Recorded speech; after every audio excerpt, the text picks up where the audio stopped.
Hello, guys, and welcome to another episode of the TFTW video series. My name is Kaustubh, and we have Rohit and Uzair with us today as we dive deep into all the action of the transfer market that just slammed shut.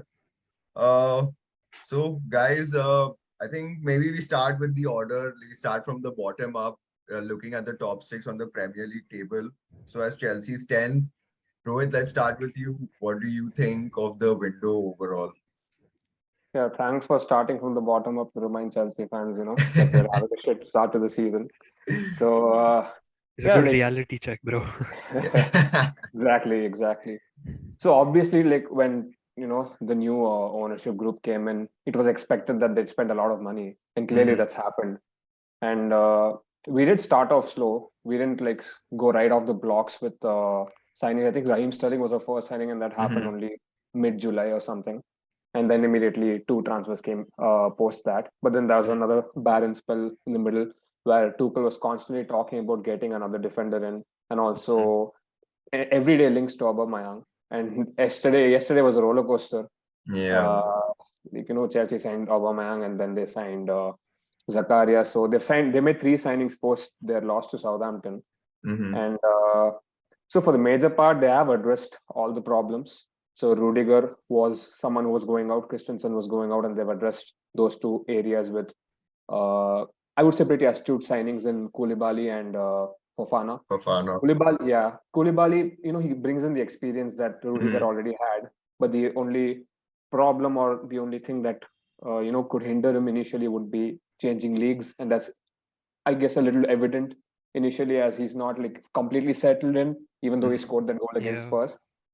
And then, yeah, after that, going on I to think, Fofana. yeah, I have the list of the Chelsea transfers with me, so I'll just read them out, and then you can sort of One by have an one, yeah. overall view of them. So as you mentioned, the big signing was Sterling, followed by Mm-hmm. Koulibaly.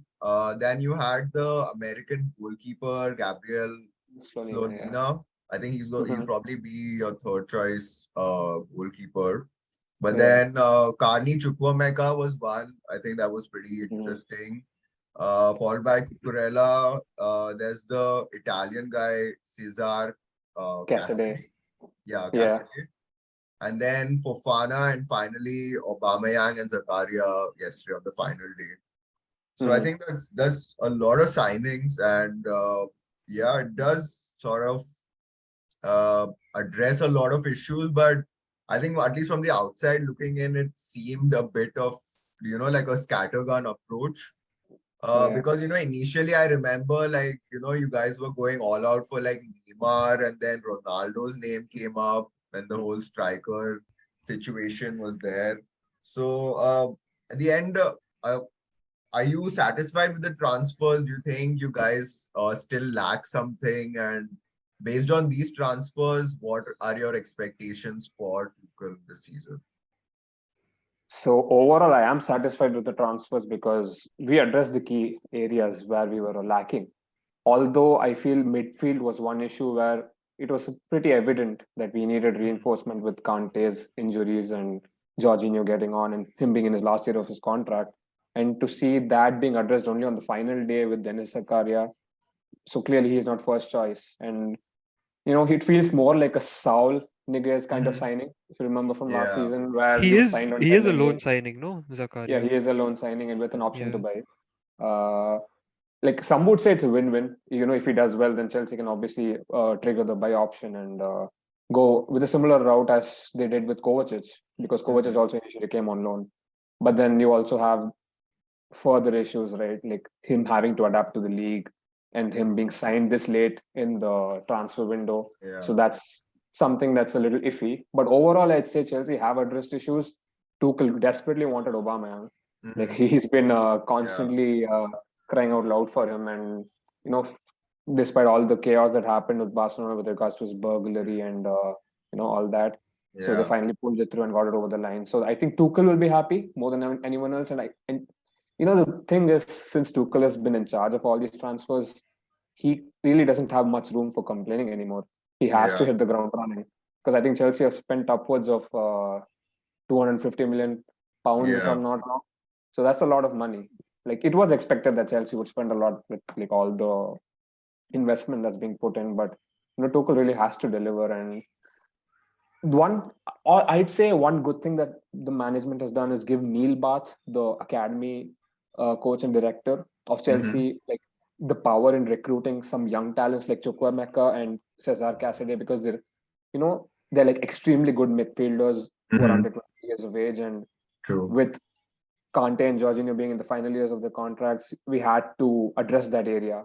So even if they eventually don't make it to Chelsea first team, at least they have two world beaters there, and it True. could be like a succession plan that Real Madrid did with Camavinga, and Yeah.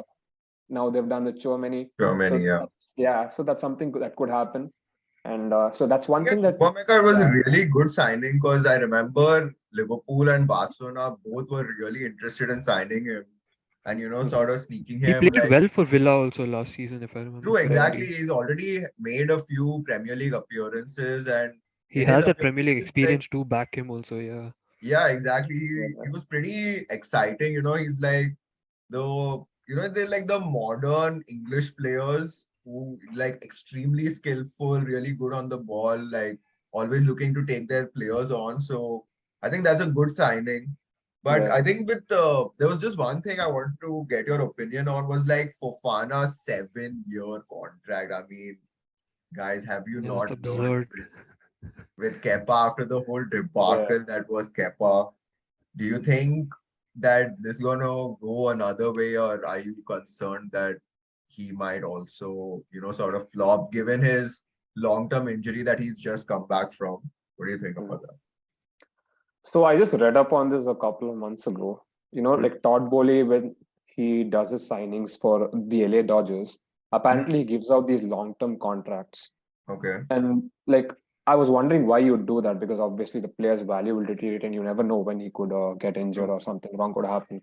But then I read that he offers uh, rather than going out on a heavy short-term contract, he apparently goes on a long-term contract, such that the player is tied down for a number Okay. of years. So that's what they're looking to do with Reece James as well. They're Mm-hmm. looking to offer him a heavy 7-year contract, Mm-hmm. so that like obviously players' value will deteriorate, not with Reece James particularly, but for anybody that's 25, when they're 32, they'll have to reduce the wages and stuff like that.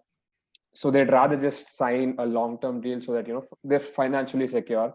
But I'm not sure how that works with Fofana, like you said, because he's only Mm-hmm. just 21, and within like 3 or 4 years he could And he's either had a be a major world. injury last season also, so Yeah. Yeah, we need exactly. to see how he comes back from that.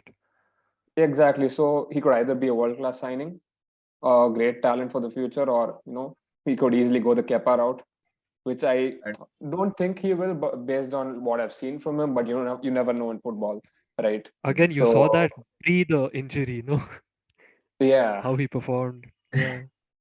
true. But I think even towards the end of last season, he played against He Roma played in six the he had 6 Premier League appearances last season. mm-hmm. yeah, like Rogers was very keen on getting him back immediately. He played in the semifinals of the Conference League, so Yeah. that's obviously Leicester's. Leicester's not used to being there in Europe, right? So to put Fofana, who's back from injury, in such an important setting soon, obviously shows the trust that Rogers has, and they tied him down to another 5-year contract, which is why Fofana's value is around 70 million right now, Mm. which Leicester City benefited off of, and so yeah, like if it works out, in 5 years, people would call it a master stroke tying down True. Fofana for this long. Yeah. But then if it doesn't work, like I said, it could easily go down the Kepa Yeah. route. And yeah, And just a quick thought on the exits. Do you think everyone you wanted to be gone at the end of last season, do you think they're gone, or are there still a player or two who you would like them to be moved on? I think they've done a really good job, in fact, to get rid of some of the deadwood. And Mm. not just deadwood from last season or 2 seasons ago, but deadwood right from 2015 onwards. If you remember Yeah. the loan army, the famous Chelsea loan army that suddenly comes back to preseason every year, the likes of Baba Rahman, Michy Yeah. Batshuayi, who haven't had a Chelsea game in Kennedy, years. he's one, and I Kennedy. always I was so happy to see him actually finally leave, because there is a good player in there somewhere. But I feel like this constantly moving from South America to Europe to here yeah. and that is just ruining his career. And moreover, it's just taking them off the wage list. Hmm. So like all this was obviously from the previous reign, right? Under Roman and Marina's this thing, Yeah. ownership and guidance and everything. So Todd Boehly would obviously want to start off afresh and bring in his mark. So I think yesterday they got rid of quite a few players, Kennedy and players Marcus like Alonso also they got rid of, right? Yeah, exactly. Marcus Alonso. Yeah. So that's one set of players, right? Kennedy, Mishibachi. So Mishibachi obviously failed to sign for Forest last night because of the deadline and stuff, paperwork Oh, and stuff. okay. Yeah. So that's one set of players. But then you have another set of players in Timo Werner, The Marcus Alonso, Lampard like player. Jose. Yeah, Yeah. exactly. And then like people like Marcus Alonso who have served Chelsea well over the years. Like Mhm. he was an important cog in Conte's wheel and even under Sarri and Lampard after that. And then they have failed to move on Ziyech. It was very clear that they wanted Ziyech to be moved on. And Ziyech was a failed transfer that I still don't understand. I think the yeah, thing with him was that if I'm not wrong, he was signed under Lampard and yeah, he was signed under didn't really Lampard. fit, Tuchel's style of play because he's more of like the creative sort of like a Mahrez light in my opinion. Yeah. Because like he's Yeah. also like really skillful, likes to cut in from the left and sort of make things happen. But Tuchel wants more industrious forwards in Yeah. that sense who really are gonna press hard and sort of run themselves into the ground. And Ziyech is not really that guy. Hmm. So yeah, I think apart from that, the only maybe one thing I would say is maybe signing a Reece James cover because I think Reece James to Aspilicueta or Reece James to Loftus Cheek is like a considerable downgrade.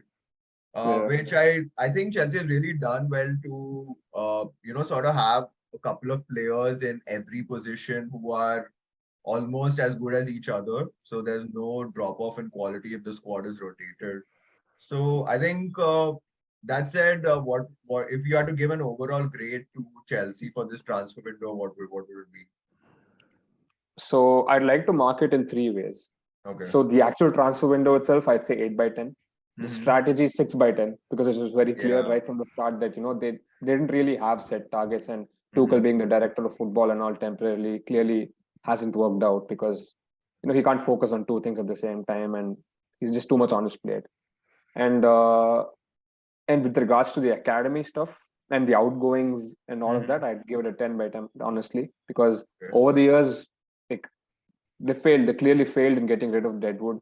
They've Yeah. also terminated Ross Barkley's contract and things like that. And it's never heard of in Chelsea, right? So Yeah. they often make these fringe players sign 1 year extensions to protect their Hmm. value when there is none because Ross Barkley hasn't been able to get a club in Get at a club. so Yeah. many years. Yeah. So in that way, I rate that 10/10. But the strategy is where it's lacking, which I think with a director of football in the future, let's say Michael Edwards or somebody like that when he comes back, it would improve a lot. Okay. So based Michael on that, Edwards a rejected final. y'all, I'm pretty sure. Sorry. Sorry, was Michael that? Edwards, Hmm. he rejected Chelsea, if I remember correctly. I think he just left Liverpool, so he's on holiday apparently. Like Todd Boehly No, really but like, tried persuading him to yeah, come back, and what do you say? They approached him, but he didn't agree to the terms and conditions or something like that. yeah, like what he said was he wanted to take a 1 year break apparently from like what I've read from Hmm. Mhm. sources online. So I'm not really sure about that, but yeah, like that's kind of a blow that Edwards rejected or like rather didn't come on Okay. board.